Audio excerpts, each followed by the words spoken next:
in Austin and the surrounding areas. There's quite a few of us who might enjoy a beer or two. But did you know that we have a museum dedicated to beer? Tania Ortega joins us live now from Witchcraft in Miller with more on that. Morning, Tania.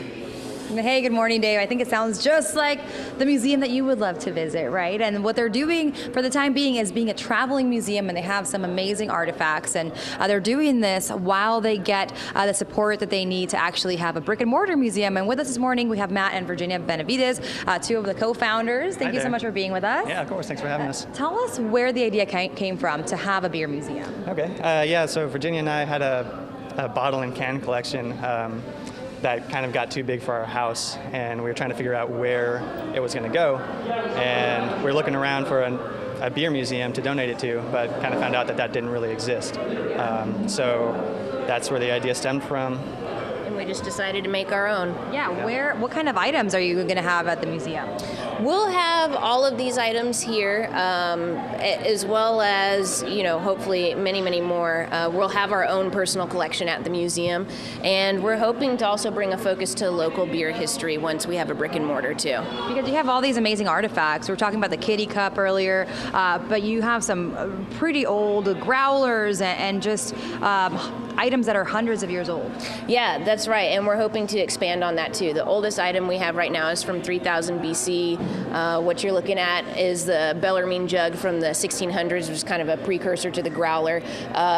There's lots of interesting beer artifacts that just span the ages. And also a big deal for a lot of people are the cans. I mean, just looking at some of these, you said this was somebody else's collection, but the cans have changed so much in the way that people market them. Yes, certainly. That's usually what draws people in first, is the can collection. It's great to look at the art. I kind of like what the cans symbolize, sort of in contrast to today. So before Prohibition, there were thousands of breweries in the United States. After Prohibition, the breweries dwindled down. We were in the double digits at one point, and these cans are from the 60s and 70s, where we didn't actually have a lot of variety. The cans all looked different, but what was inside was largely the same. Now you can see, especially like on these shelves here at Witchcraft, we have a lot more variety today, and within the past couple years, we did actually surpass our pre-Prohibition numbers for breweries in the United States. Another thing that people really love, I think, to collect also and look at are these steins. There's so many different kinds. You even have a book all about how much they're worth.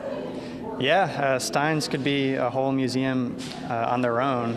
We just have a few, but they can get pretty pricey. Let's talk a little bit about the events that y'all have coming up. You have one this weekend in Dripping Springs. Yep, this weekend on Saturday we have Dripping with Taste, which is out in Dripping Springs in the Hill Country.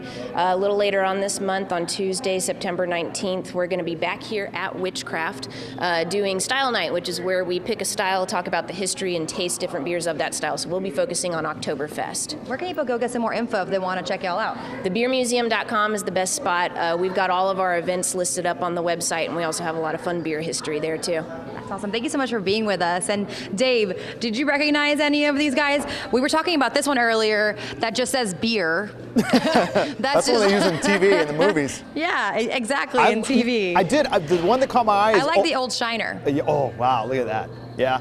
Old Milwaukee. There's Old Milwaukee in there. There may have been... That predates me a little bit, but there were some of those Old Milwaukee cans absolutely in the fridge. Some of those might be buried in your backyard from way back in the day, I guess. Maybe from your dad or something. Listen, he might have wanted an Old Milwaukee or two when he was doing the yard, but I don't know how many Old Milwaukees he'd have to bury one in the backyard. That guy took care of his yard. Not like me. Well, I'm just saying, like, one maybe like a can just kind of got buried underneath the dirt while he was working. That was one of my earlier jobs. Sometimes I had to be the beer caddy. Go get me one of those. And don't shake it. Got to be careful. All right, Tania, thank you.